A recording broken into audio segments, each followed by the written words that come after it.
Slave Clothing and How It Tells a Story by Carson Davis. Clothing is important. We all know this. It can tell you much more than just the weather. It is sometimes the first and only insight into someone's culture.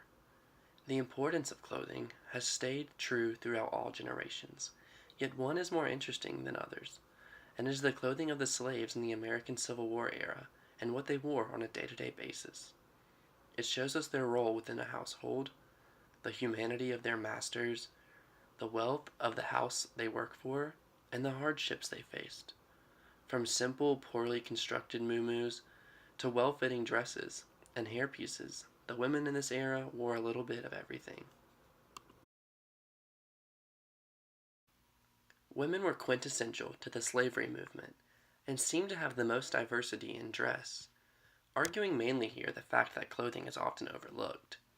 Fashion, defined as the prevailing style of dress in a particular time or place, has often served as a means of self-expression as well as a marker of social class, political loyalty, and ethnic background. This has been especially the case for women.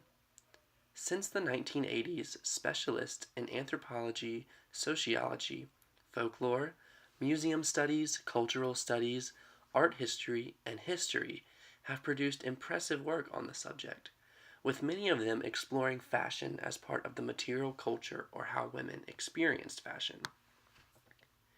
This disregard is rather strange, since the entire society was preoccupied with gender and its signifiers, fashion among them.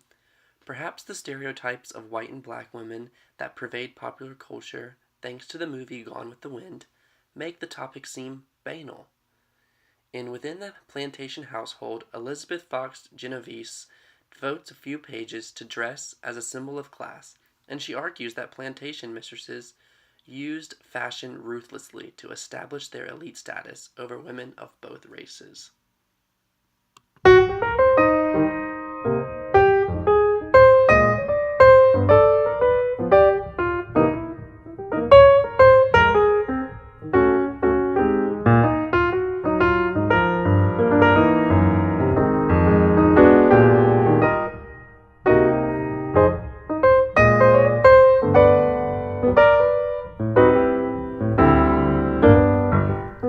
We see this focus on women because they have always used their clothing to advance their social presence within and, at the time, male-dominated society. Many couldn't own land or slaves, yet they could portray their wealth through how they dressed their staff and themselves. It is also interesting to see the juxtaposition of a group of wealthy white slave owners standing in front of a plantation home. You can see they're adorned with hoop skirts and hats. They all look clean and well-groomed. This picture sits hauntingly beside a group of slaves who are working hard in the fields. They look dirty and unkempt. They're sporting rags of clothing that show the mistreatment of their owners. Enslaved workers usually received most, if not all, of their clothing as an allowance from their owners. Some owners issued fabrics, expecting the slaves to cut and sew their own clothing. Some plantation mistresses cut out or supervised the cutting out of garments from plantation-made or purchased cloth, to be made up by a slave seamstresses or by the mistress and her daughters.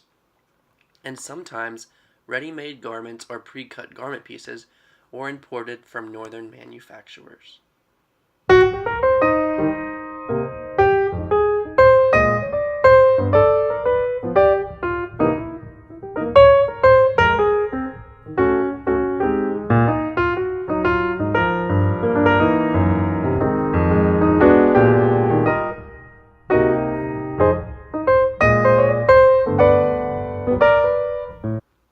People sometimes didn't realize that this entire population helped fuel the textile industry. They made up a large percentage of the population, and through their clothing needs, they were able to contribute to the industry in which they picked the crops for. When families showed their house slaves more humanity, it was easy to tell. They almost were seen as more of a functioning part of the family.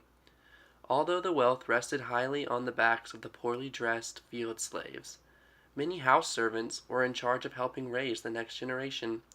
This better treatment was not out of humility, however, and far, far more selfish. As for their own attire, House slaves wore much better clothes than field workers because they were supposed to reflect the white family's wealth. Just as plantation mistresses constituted a small percentage of the white population, house slaves constituted a small percentage of the slave population. According to the visual and written evidence, many of them dressed well. Photographs show them wearing head wraps, white collars, shawls, long sleeves, and full-length skirts made of striped cloth, floral print, or geometric prints. A slave dress of this design, preserved at the Smithsonian Museum, is made of tan, black, and russet cloth in a diamond pattern. The documents reveal that slave women sometimes made their own clothing, creating fashionable dresses of quality cloth, while some mistresses made clothes for house slaves. Yet other mistresses gave house slaves discarded dresses from their own wardrobes, which one black woman called good clothes, and another described as comfortable. Louisa, a seamstress, recalled that a few house slaves wore silk dresses, the ultimate status symbol.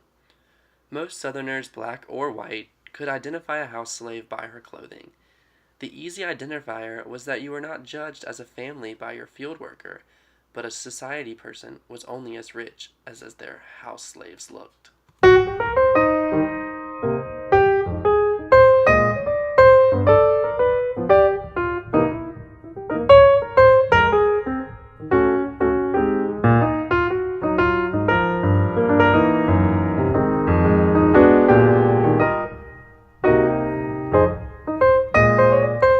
A photograph in the Valentine Richmond History Center collection, inscribed on the reverse, Aunt Lizzie, depicts a neatly and fashionably dressed and groomed young African-American woman holding a white infant in elaborate white long clothes. Lizzie wears a dress, probably of cotton, printed with a small repeating figure on a dark background. The dress has long, full sleeves gathered at a cuff, dropped shoulders, and a high round neckline with a white collar and a bar pin at the throat. Her hair is pulled back and tied or braided with a neat flat-bowed ribbon hairband to keep it off her face. The outfit may in fact reflect her everyday appearance as a child's nurse in a well-to-do Richmond household, and not merely finery adopted only for this photograph. This depiction of the love shown by slaves from their masters, who were more than likely not the best of the people they saw as property, shows even more layers of complexity in the relationship. It is wild to think we can see all of this dissension through something as simple as the cloth that hangs from their back.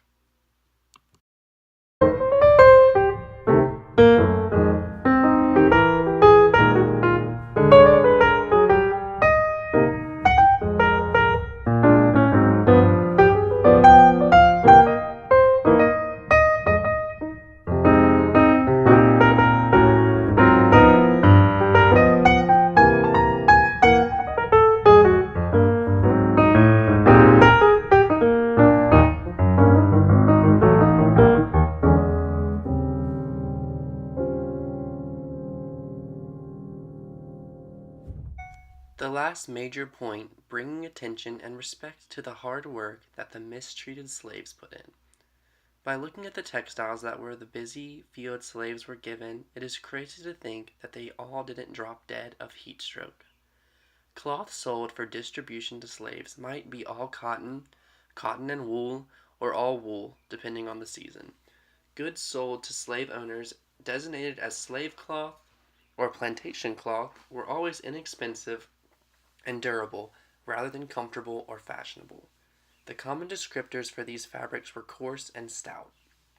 One common slave cloth was Osnaburg, also Osnabrück or Ozenbrig, a plain weave cotton sold in solid colors, usually naturally unbleached or white, brown, or blue, and in stripe or check combinations of those shades.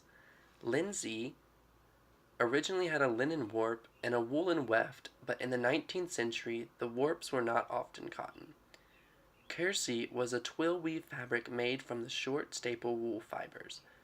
Satinette used cotton warps and a woolen weft in a broken twill weave with long floats, giving a smoother surface without a sharply defined diagonal ridge.